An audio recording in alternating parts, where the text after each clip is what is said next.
I am the light, I am the light, I am the light in this world. I am the light, I am the light, I am the light in this world. And I shine, and I shine, and I shine, and I shine so bright.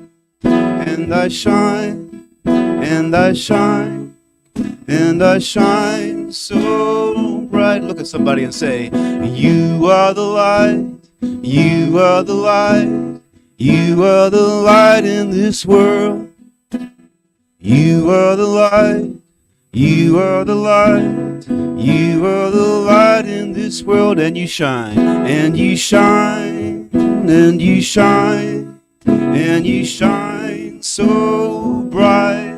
And you shine, and you shine, and you shine so bright. We are the light, we are the light, we are the light, we are the light in this world. We are the light, we are the light, we are the light in this world. And we shine, and we shine, and we shine, and we shine so bright.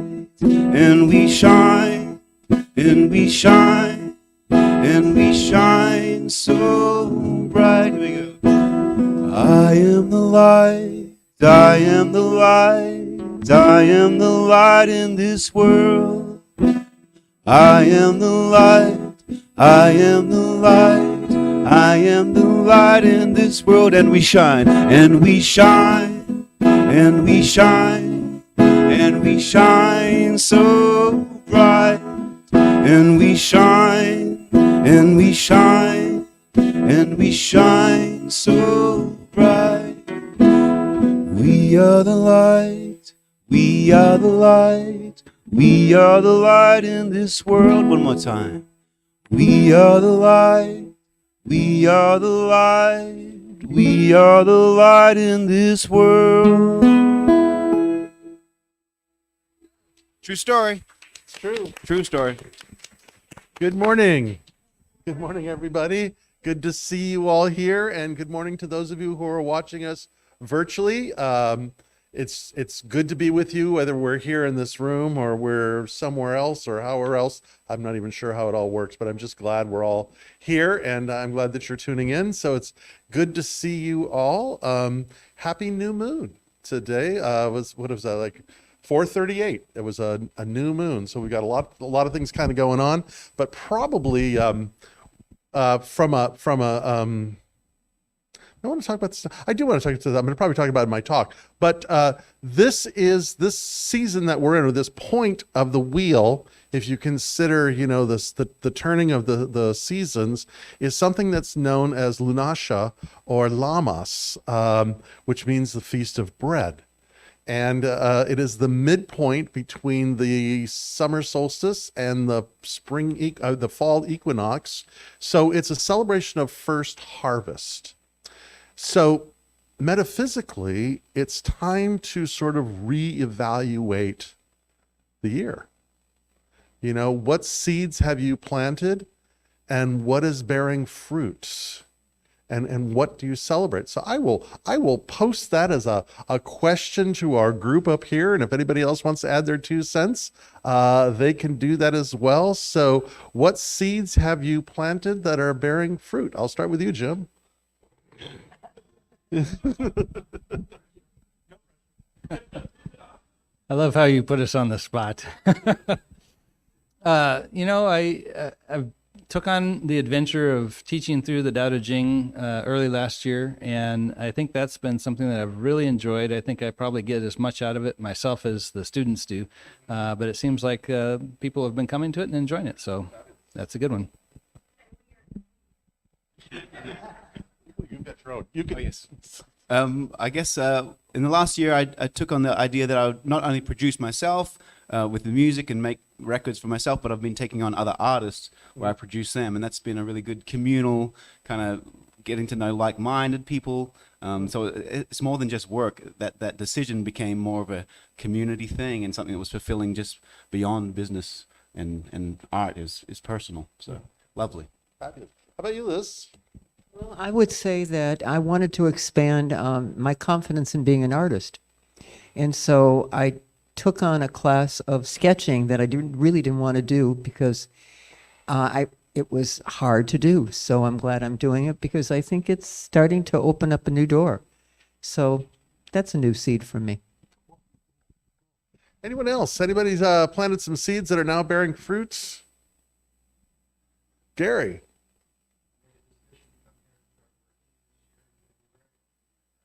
Yeah. It's bearing fruit. Mm-hmm. Yeah. And if you've not spent time with Gary, it's really a pretty remarkable experience. He's I don't know if do you call yourself a medical intuitive? I call you a medical intuitive. No. Mm-hmm. Yeah. Let's see, anybody else bearing fruit? Any seeds bearing fruit? I'll go with Patty and then Chris.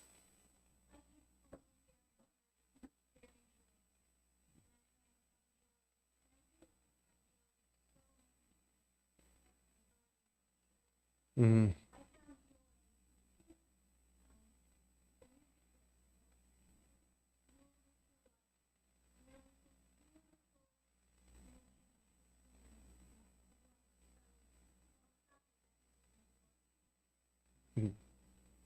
Cool, cool. Chris.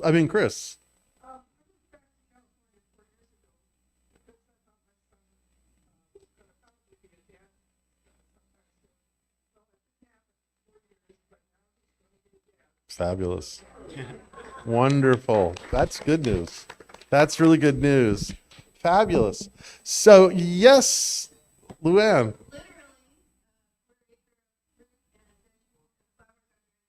Mm-hmm. And her tomatoes are amazing. Her tomatoes are amazing. Yes, we were basking in pesto and pomodoro sauce all week last week. It was fabulous. It was good. Anyone else? Anyone else? Yes, Magdalena. Nice.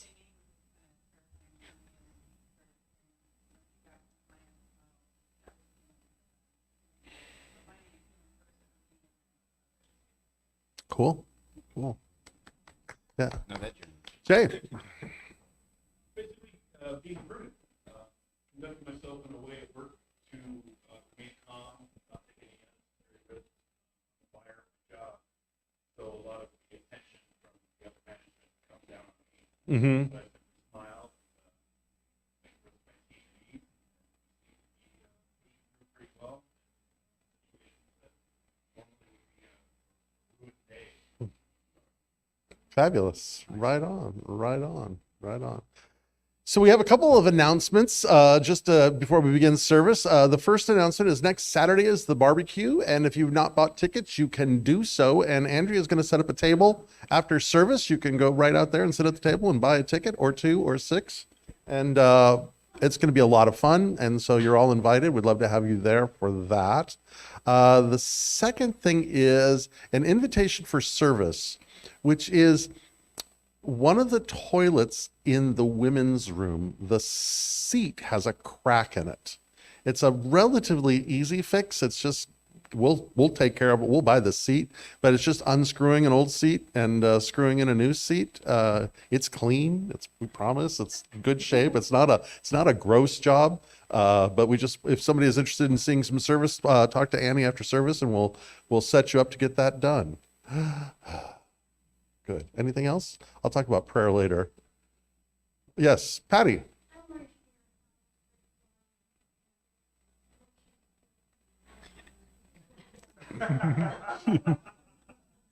Mm-hmm. Yeah. Andrea's. Andrea.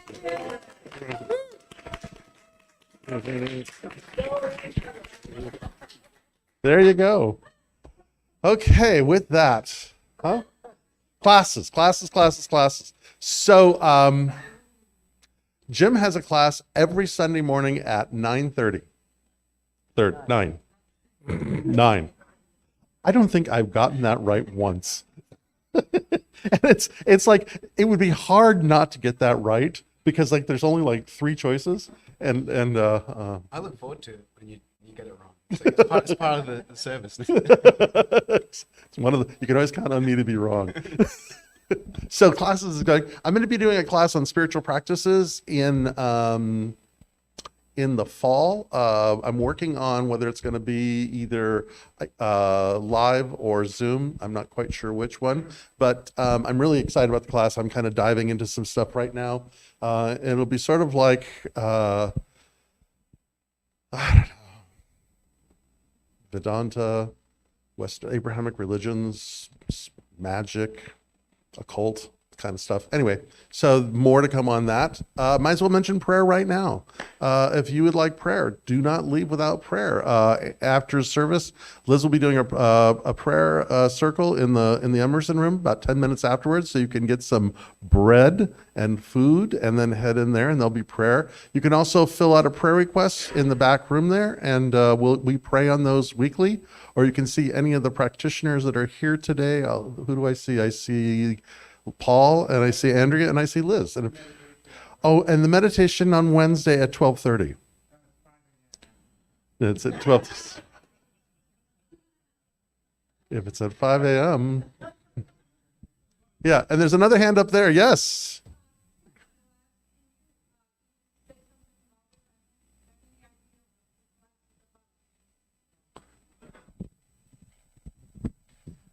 Yeah, so we're going through the Tao Te Ching, and it's a time of just exploring different thought traditions, and it's something where it doesn't matter if you haven't been to the class before, you can jump in at any time, and it's a lot of fun. There's some people here that go to that. You could ask them about it as well.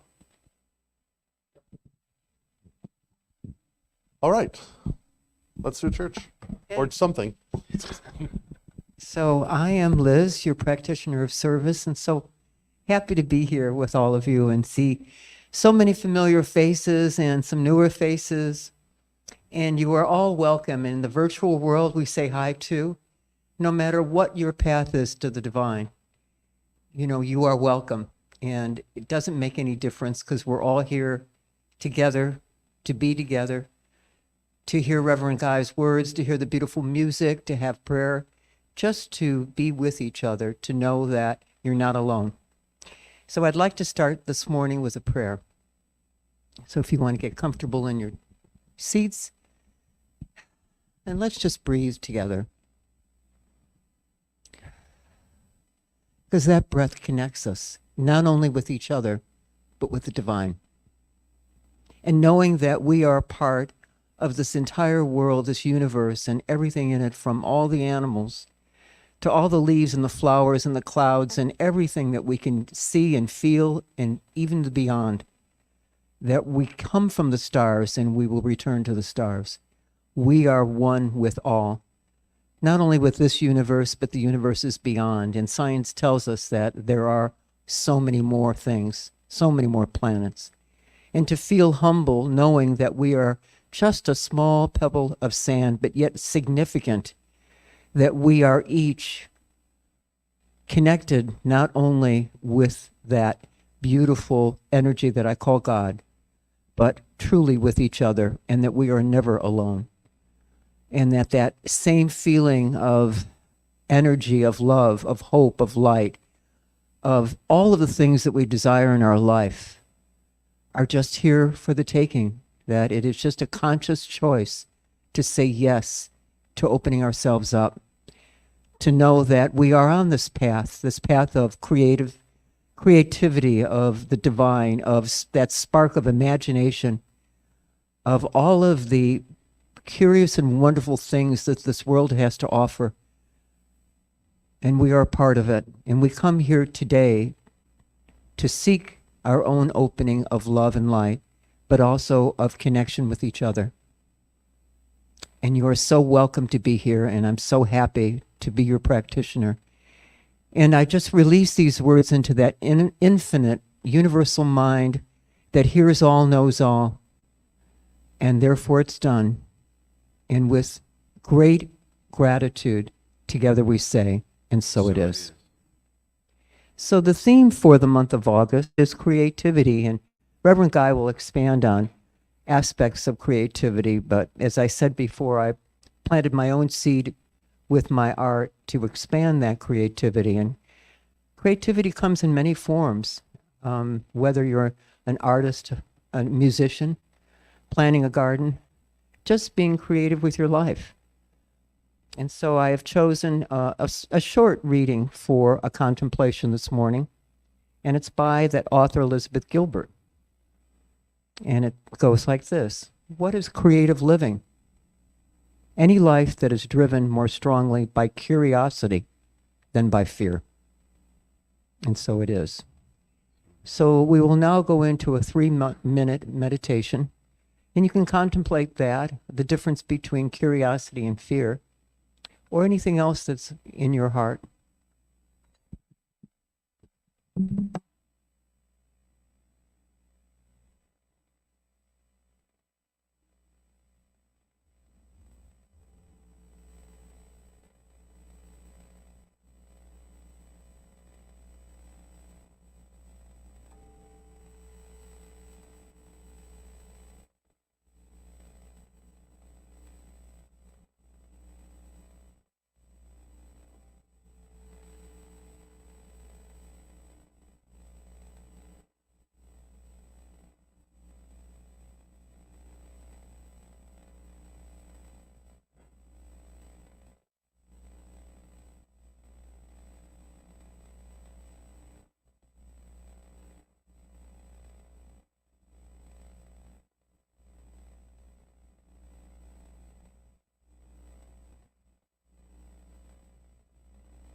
And as we come back into the room, into another consciousness, we thank this time to go inward.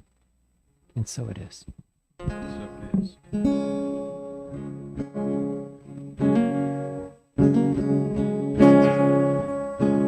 Last night I had the strangest dream I never dreamed before.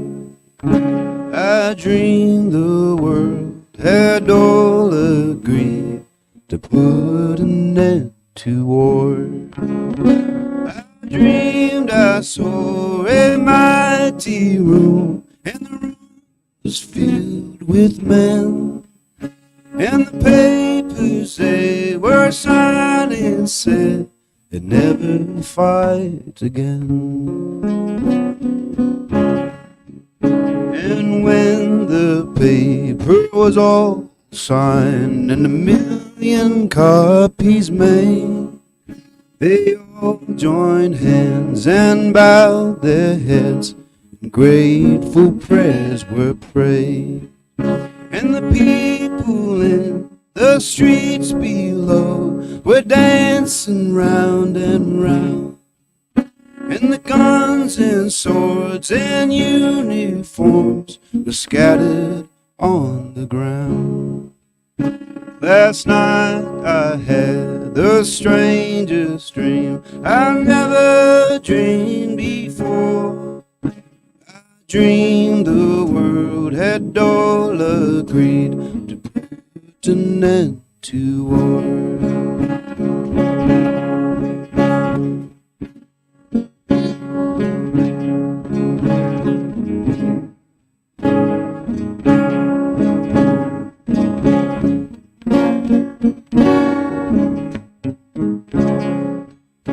Last night I had the strangest dream I never dreamed before. I dreamed the world had all agreed to put an end to war.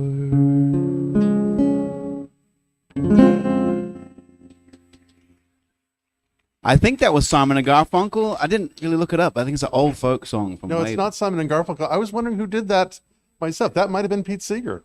Oh. Anybody know who did that song? Yeah. When I looked up how to play it, it said John Denver. There was a John Denver version and a Simon and Garfunkel version, but I didn't bother to look up. I should. Yeah, have. it almost sounds like Dylan. Right. Um, We'll have to look it up. That's my homework for next week. Okay, We'll yeah. let you know. So anybody's invited, well, so look it up, just not now. I was visiting with a friend of mine the other day, and I was trying to think about where Emerson lived. And I knew the town, but I could not think of what it was. And I was so tempted to grab my phone and look it up. And she said to me, she says, if you pick up your phone to look it up, I'm going to leave. And I thanked her. So he lived in Concord. As soon as she left, I remembered that he was from Concord. The prophet of Concord, I think they called him, or something like that. So let me organize myself here. There we go. So our assignment last week, for those of you who were brave enough to do it, was to practice one of the 4 cardinal virtues: temperance, fortitude, prudence, and justice. So here's your chance. Did anybody take on a virtue and practice it?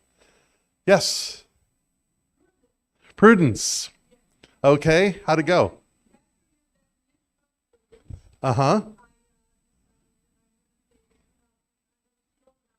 Mm-hmm.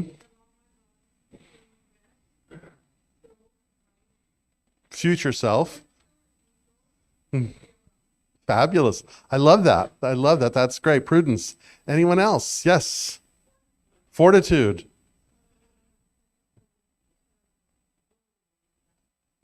Mm-hmm.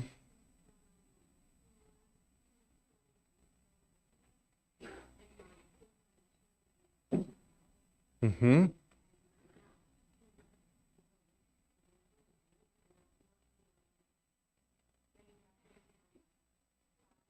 Mm-hmm.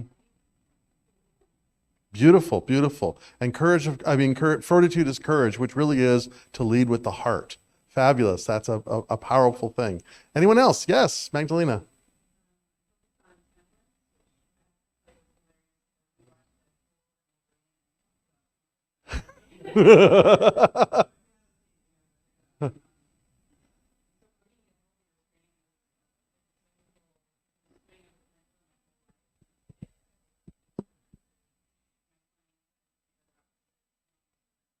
Mm-hmm.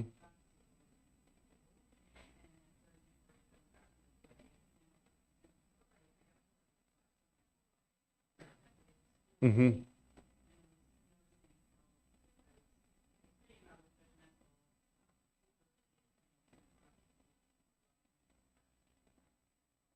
Hmm. Thank you. Thank you. So one of the things, one of our friends from Oregon has said, can we get a mic runner? Because they can't hear us when you guys are talking. So I'm repeating what you said, which was temperance, but I can't accept. But anyway, that was exactly it. Isn't that it? How it goes, you know? Because really, what it does is it frees the mind, because the mind isn't having to it's kind of like you know, like giving a dog a bone. You know, once the body can be tamed, then the mind is able to expand and do other things. Yes. Anyone else? Anything? Yes, Roxanne. Not today. Maybe next week. We'll figure that out. Yeah. Thank you. Mm-hmm.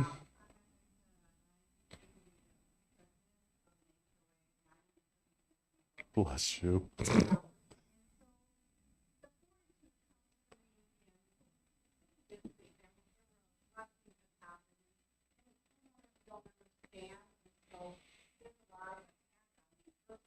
Mm-hmm.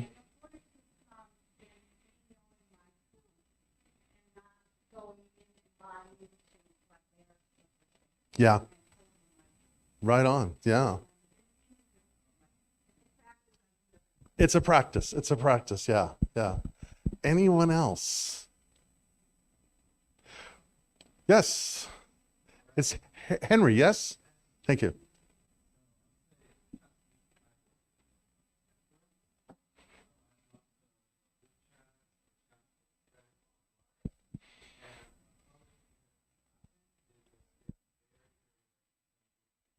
Mm-hmm.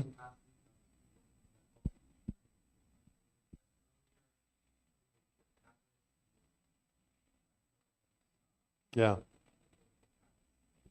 Right on. Right on. You know, I think the secret to the spiritual life is not so much on what we believe, but how we act. And that's the beauty. I think a religion that exemplifies that the most is probably Islam. But every other one, because you know, it's how we live the practice, as opposed to because our beliefs come and go. They should. We should always be challenging our beliefs, because sometimes they're just not relative. And I kind of want to talk about that a little bit today. But you know, something to consider, something that James Baldwin said. This week was James Baldwin's the anniversary of his birth. He'd been 100. And he said this, he says, I can't believe what you say because I see what you do. I can't believe what you say because I see what you do. And so I think living a virtuous life is when we are in integrity with our word, when we're congruent with what we say and how we live. And that's you know, that comes from that whole idea. But you know, what I want to talk about today as I kind of move into this is the theme for the month in today's talk, which is to err is human, to create is divine. Because the bottom line is, to err is human is simply that it's the practice that we're engaged in. The practice that we're engaged in, and then how we can, in the most loving way, create new opportunities. I've been thinking about that a lot this week, because I was talking to Jim about this before service. It's just like, you know, the world in which we live in is built on so many erroneous, bad ideas. And they become institutionalized. It's kind of like this song. You know, what an amazing dream. War as an example of this, of what it would look like to not have those beliefs, and what would then become possible. What could we create if we weren't in that way? And you know, sometimes what happens is that we outgrow these thoughts, we outgrow these ideas. And that's kind of, you know, to be in that creative place as kind of my mantra always, and what the reading from Elizabeth Gilbert was about remaining curious no matter what. I love that line from I always want to say Ted Lasso, but it's Walt Whitman who says, be curious, not judgmental. Because when we're curious, we're open, we're expansive, there's just so much more possible. When we are judgmental, we're small, we're clinging, we're holding on, we're defending. And so it's a much greater place to be. I was thinking about this as far as, some of the great thinkers, and one of the ones that I admire so much was the philosopher John Locke. It's interesting, the 18th century had some incredible thinkers. Some remarkable things happened during that period of time. I think for myself, I think maybe two of my favorite periods in history of great thinkers, interestingly enough, are the 50s. I think some of my intellectual heroes wrote and were alive during the 50s. Heschel, Tillich, Teilhard, to name a few, Beauvoir, and then in the 1800s as well. And John Locke was probably one of the most influential philosophers from the Enlightenment period. In fact, it would not be wrong to say that our whole constitutional form of government and what was going on in the colonies really grew out of those ideas that he proposed. He was really the father of Western liberalism, one of the great thinkers, and someone certainly to appreciate. And so then I had this line come to me in this book that I'm reading. Brian Swims says this. He said, and this is from Charles Darwin, a contemporary of John Locke. And Charles Darwin says this. He says, we learn more about metaphysics from a baboon than John Locke. We learn more about the metaphysics. Those things that are simply beyond the material, what we see and what's tangible to us. If we really want to begin to understand the nature of things, we would do better to watch a baboon. And I don't think he means like a baboons are like the wise monkeys of the jungle, but I think what he's talking about is the living things as opposed to simply ideas or concepts, because ideas and concepts can become calcified. And I think the question that I sit with these days as I think about what he's saying is what does it mean to be human in the world that we're living in today? What does it mean to be human in the world that we're living with today? And, there's a part that I want to go back to these ancient thinkers, the great philosophers, and say, what would they do? The old line, what would Jesus do today? Or what would Plato do today, or Aristotle, or the Buddha, or any of these do today? And you know what? We don't know. And what I'd venture to say is they wouldn't know, because they're not living in the situation that we are in today, and they would not have the capacity to have the thoughts that are necessary to navigate the situations that we're in, because they're very different. And let me give you an example of that. Speaking of Charles Darwin, is that up into I would propose this, is up into the 20th century, if we look at evolution, and Pierre Teilhard de Chardin says something really interesting about evolution. He says this. He says that the discovery of evolution is the greatest change in hominid intelligence in the last 2 million years. The discovery of evolution has changed how from the early little hairy guys, 2 million years ago, Australopithecus and beyond, from then to today, in the 2 million years of hominid development, the most radical thing that we have discovered that has changed everything is understanding evolution. I've been quoting, because I've been reading Octavia Butler, and she says God is change. There is the experience of evolution. We live in an unfinished universe. It didn't stop evolving. It's still in the process of it. But something radical has happened.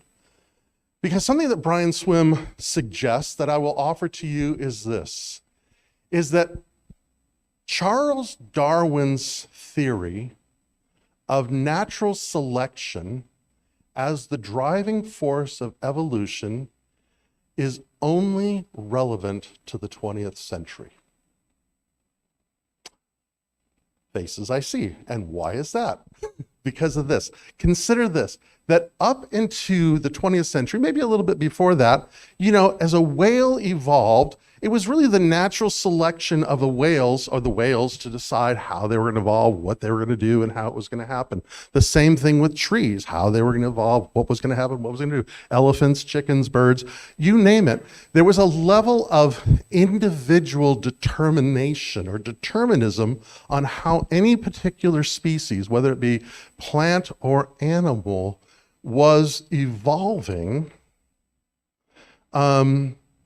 consciously or unconsciously, just that driving force for life that was there, and how, evolution is always responding to the environment. How do we change? How do we do? Us, maybe we should get out of the trees.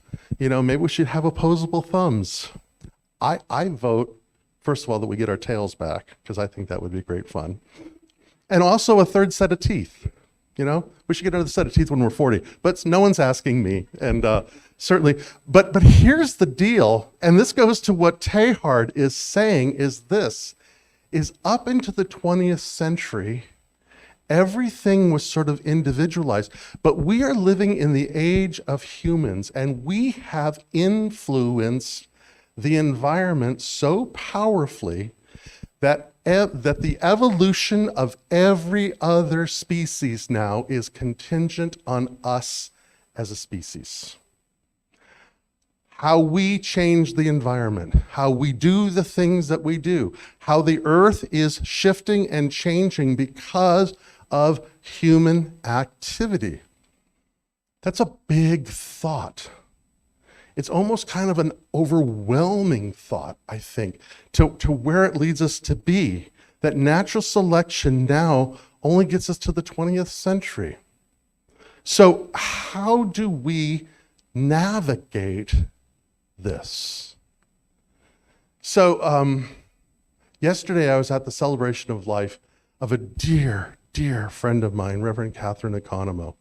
And we had been friends. We went through the School of Ministry together, so we were colleagues and friends and pranksters together. But one of the things that we shared is we both shared a deep love of an author, Barbara Kingslover. Anybody know Barbara Kingslover as an author? Oh man, I'm telling you, the Poisonwood Bible is one of the most remarkable books I've ever read. She literally wrote the book 5 times because it's about 5 individuals. And so she wrote one person's experience of what was going on, and then she went back and wrote another person's experience. It took her years to write this book. Or Prodigal Summer. She's just remarkable. But she wrote a book, it's a series of essays called High Tide in Tucson. And they're just lovely little essays, and she's just such a beautiful writer.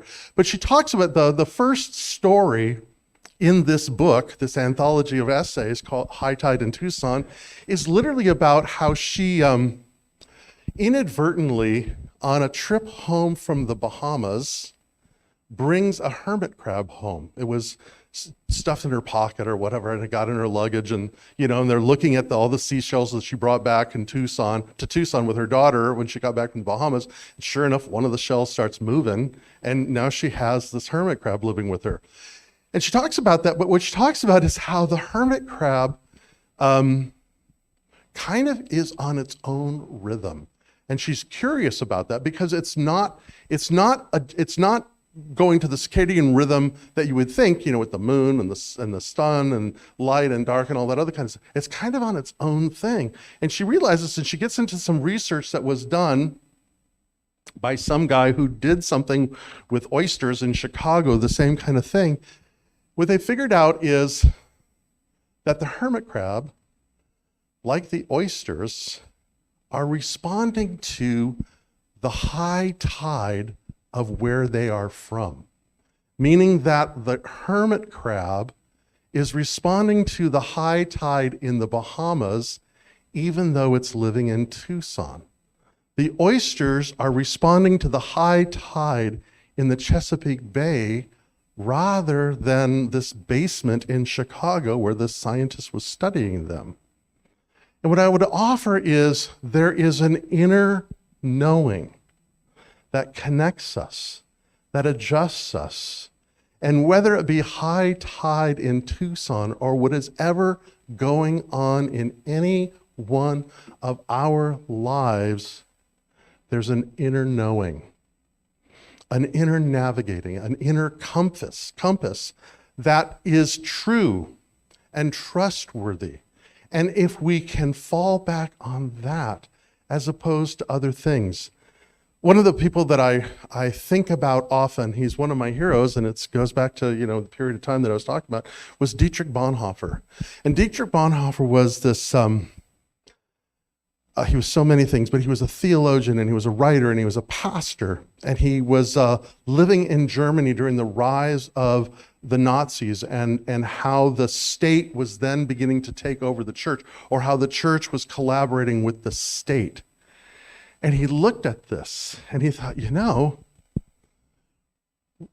what they say and what they do, like James Baldwin, are like two different kinds of things. And he goes as far as to say, that when he is around religious people, he won't even mention the word God because it has been so distorted. And he writes about this whole idea of what would it be like to live in a religionless spirituality. Don't get any ideas. But in his anthology of letters from prison, letters and papers from prison, he makes this interesting statement because he's looking at Germany and he's looking about how everything is broken down. And the thing that you're supposed to trust is your religion, right? Because it teaches us how we're supposed to do. But what he realized is that they had lost the plot so much that for any of us in our own spiritual discernment, it's not to rely on the teachings and dogmas of any particular religion or church or government, but to really ask the fundamental question, what is the divine will for my life today? What is the divine will for me today? And it's an individual question. Each one of us must ask that question. Simone de Beauvoir, who was another writer of that period of time, says this, that she says that we should ask ourselves every day, have I worked for the liberation of all humanity? Now, we might want to extend that in different ways. Again, that was, she was writing this in the 50s. Are we working for the liberation of all beings? How are we organizing our life in such that we are working towards the liberation of things and not the complacency of things? And there's no one to tell you how you should do it. Primarily me or anyone else. And so each of us should build what my teacher used to call, I won't use the word she used because it had something to do with a male cow, but it was called, each of us should develop within ourselves a strong crap detector. Imagine what the other word would be, and it would not, yes.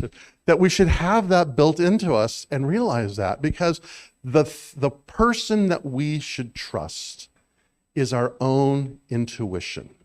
Because we know there's moments in our life where we experience high tide in Tucson, that inner knowing that comes to us. Ernest Holmes, who I don't quote often, but still love deeply, who is the founder of our teaching, says this: there is more to us than we realize.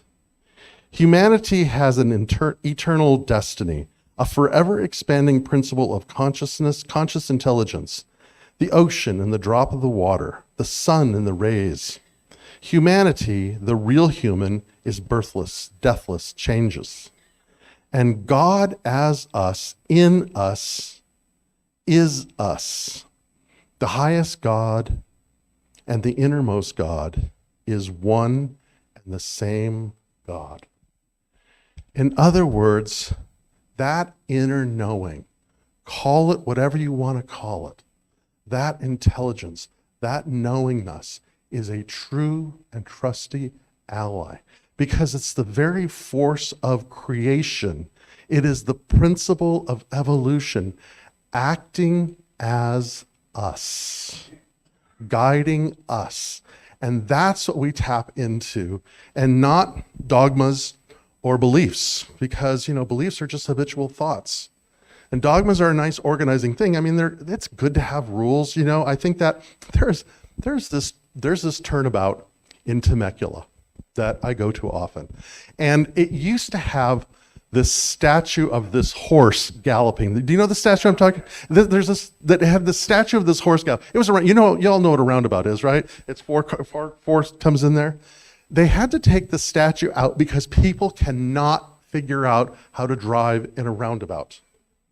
They just can't do it. They're stuck on a four-way stop. And so they get this, I think, and Goethe says everything in the material world is a metaphor, right? That roundabout is kind of a metaphor for our culture, because we just, sometimes, not all of us, I know how to do a roundabout. Annie knows how to do a roundabout. Paula knows how to do a roundabout. But for so many people, they just can't do it. But there's an inner knowing, because what they're doing is they're so conditioned, so habituated on how it used to be, that you offer novelty and they just can't function. They're calcified. They're stuck.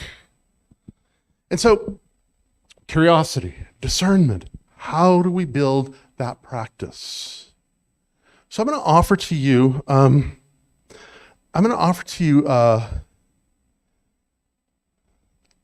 guess I look at that, I'm right where I'm supposed to be. I want to offer to you, and this comes more from the training of initiates, of going into the deeper mysteries, which, by the way, is the individual path. But the first thing that one learns is the difference between awareness and perception. And the practice that you're going to be getting this week is to practice the difference between awareness and perception. And so awareness is that, awareness is our attention, how we are aware, how we pay attention to what is going on. Or are we mindlessly going around roundabouts, knocking over statues of horses because we're simply not aware of our environment or our experience or what is going on? There's this marvelous story in the Hebrew Bible. It's one of the myths and legends about Moses. And Moses is out tending his sheep one day, and he sees a bush that is burning that does not consume itself. It's a burning bush that doesn't consume itself. And so, the midrash on that isn't so much that the miracle is that God created a bush that could burn and not consume it. The miracle of that story is that Moses was paying attention and saw it. The miracle of that story was that Moses' awareness caused him to be teachable, so that he can know and navigate and do what the next thing was, or what Bonhoeffer would say, he would become aware of his divine calling, divine will for his life. And so the first practice then is to practice awareness. What's around you? What's happening? What's going on? What's going on in all these things? And perception is how we discriminate, how we digest, how we define, how we process what's going on around us. You know? So that's the difference. It's how we do the math internally.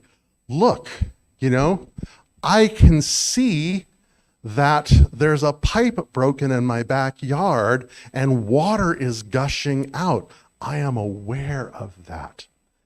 But then I perceive this needs to be fixed or it's going to cost me. So I am aware of what is going on, but then I can practice the virtues of how to respond and act, how I perceive the situation and what is mine to do. And so my invitation is this, is to engage in this practice, but I am also going to give a caveat towards it, because you're going to have to do something. And hopefully you can believe me when I say it will be fun, because you see that I am a fun guy. So here is the thing to do, is the planet Venus is, you know, if you look at the heavens, and I'm looking at Joe because hopefully he'll confirm this with me, but if you track Venus in her motion around the sun in about a 5-year period, she kind of arrives to where she was, but she makes a 5-pointed star in her actions because she appears to move forward and backward and does this and does that. But what's happening now is that Venus is now the evening star. And there's so much beauty and myth and story about what this means. So here's your practice. Go outside some evening this week, right after sunset, and look in the west and become aware of Venus as the evening star. And then take a deep breath and perceive for yourself what that is. Perhaps it's amazement, wonder, awe. Perhaps it's curiosity. You know, what will happen to you? And just become aware of your own capacity to become aware and to perceive, so that we can all begin to discern what is the divine will for me in this life, here and now. Om Ram Agniye Namaha. Thank you.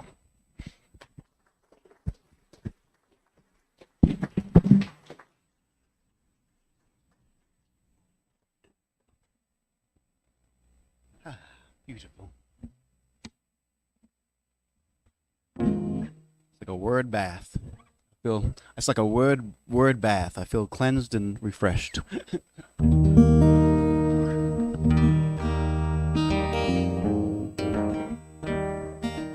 So there's one of my songs that I play a little bit of almost every week because it's about gratitude. But I was also thinking during the talk that it's about the God energy, the collective creativity that we all have doing the things that we do every day, whether it's the job that we have, the families we have, the friends we have, being creative, any thought that we have about, I'm going to do this today, that's creativity, that's art. I'm going to hang out with my friends today.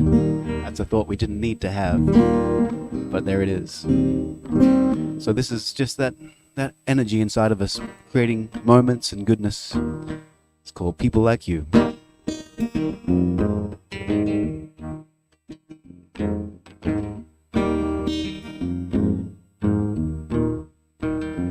Maybe one man and a microphone, but I didn't get here on my own. Mama taught me my first song and brother let me sing along when they didn't have to. We hear it every day, this world has gone astray. They wanna be the first to tell you it's getting worse, but what they don't tell you There's people coming through, coming through, coming through. People like you and you and you. You didn't have to, but you do, but you do. You keep on coming through, coming through, coming through. When you feel like you can't cope and you're at the end of the rope, just leave your heart wide open. You start to feel that hope. Come on through.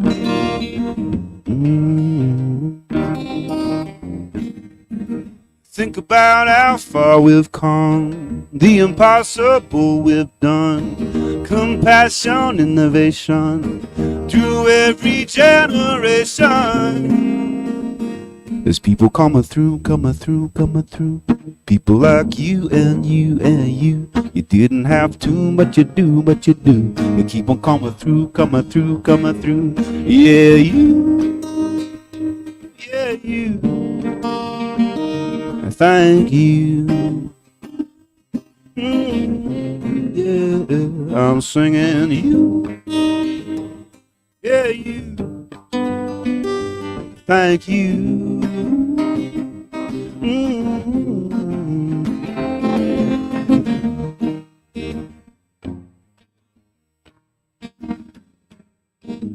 To the teachers and creators, to the givers and caretakers, enterprises, 9 to 5ers, we're all just Earth survivors.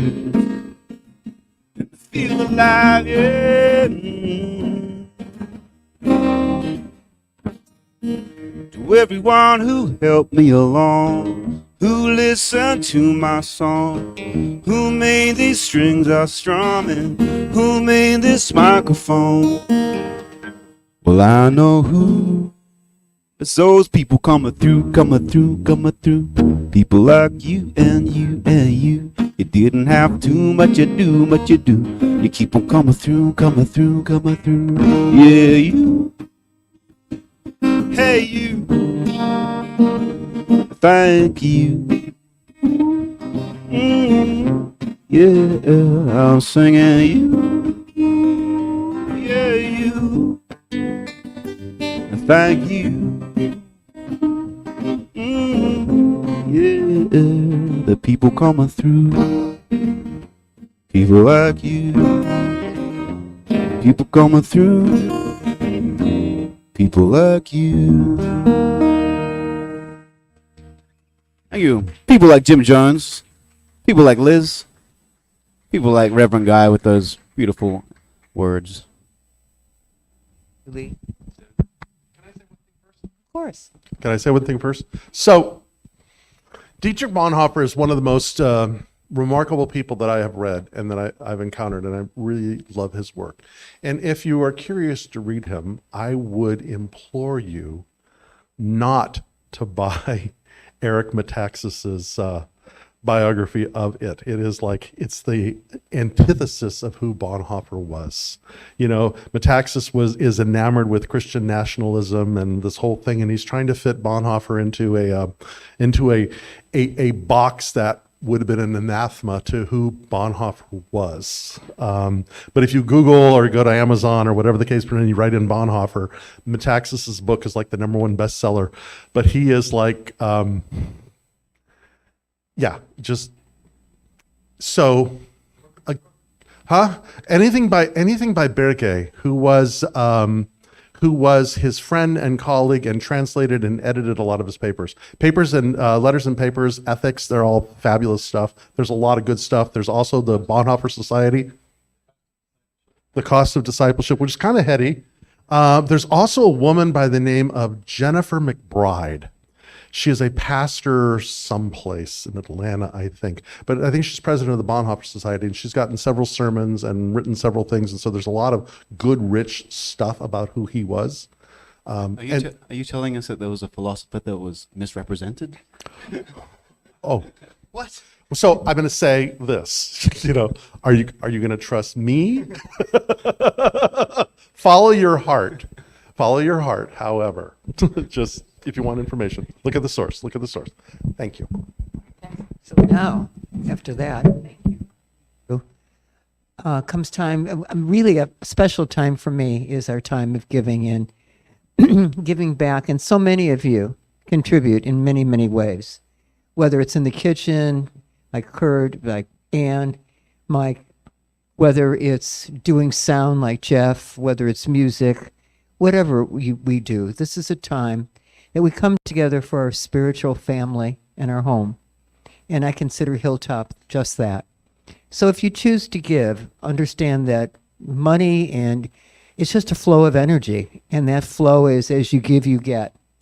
And so hold it to your heart and just acknowledge that this is a choice that you're making because you love Hilltop and you receive much love and joy from being here. Thank you.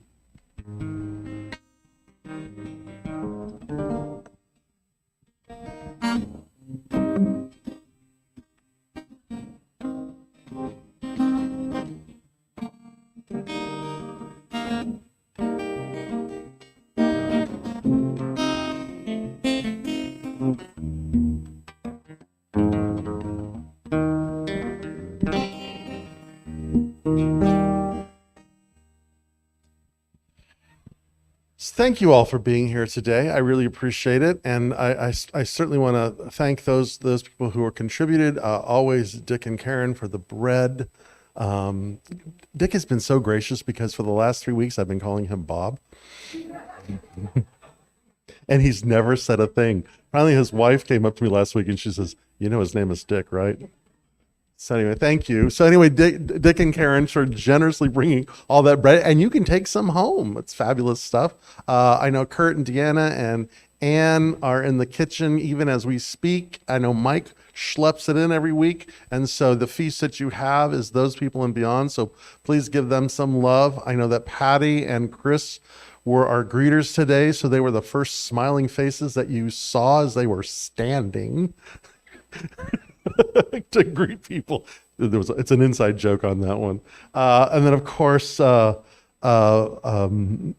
and Lee on the music, always. It's such a blessing. We are so honored to have you guys, truly honored to have you guys there.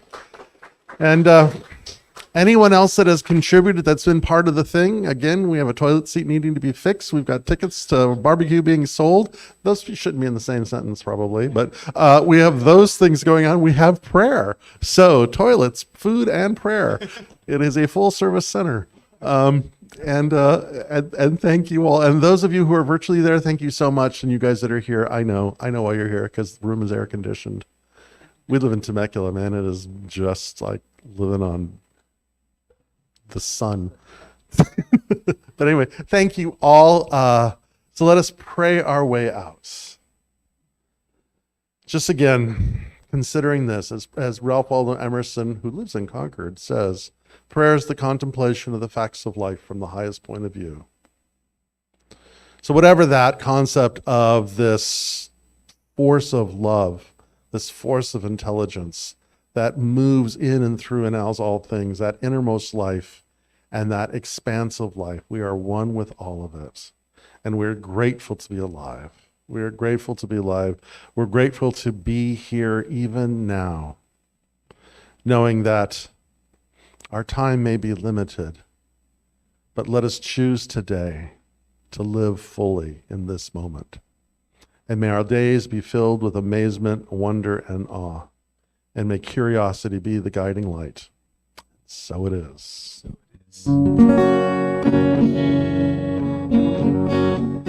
Right, there's one of my songs about filling all the feelings, because all the feelings are important and all the feelings are relevant. And it's about filling each other's vibration and, most importantly, joy. The other stuff's guaranteed, so we got to conjure our joy.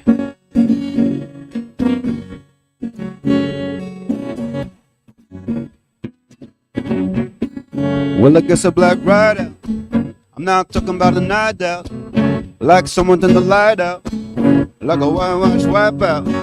Well, you know the situation. Spin weighing on your shoulders.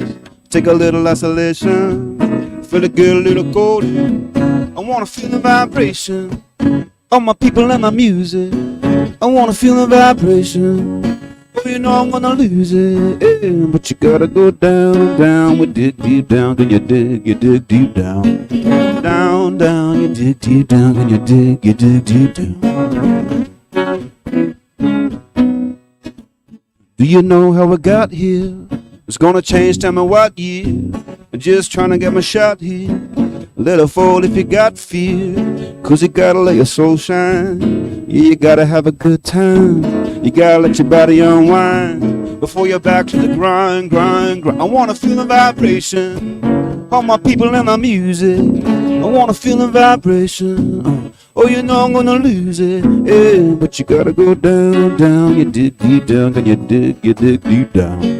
Down, down, you dig deep down, and you dig deep down. I'm singing down, down, you dig deep down, and you dig deep down. Yeah, down, down, we dig deep down, and you dig deep down.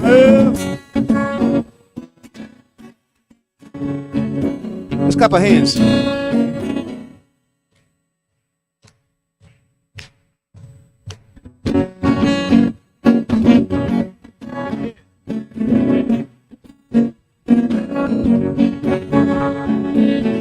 No, 'cause you gotta let your soul shine. You gotta have a good time. You gotta let your body unwind before you're back to the grind, grind, grind. Yeah, you gotta let your soul shine. Yeah, you gotta have a good time. You gotta let your body unwind before you're back to the grind, grind, grind. I wanna feel the vibration, all my people and my music. I wanna feel the vibration now. Oh, you know I'm gonna lose it, yeah, but you gotta go down, down. We dig deep down, then you dig deep down. Down, down, you dig deep down, and you dig deep down. I'm singing down, down, we dig deep down, and you dig deep down. Yeah, down, down, you dig deep down, and you dig deep down.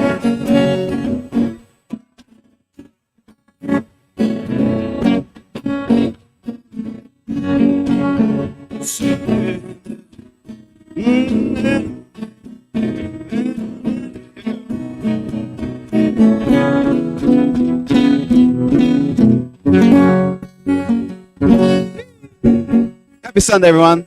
Thanks for joining in. Cheers. Thanks, Jim Jones.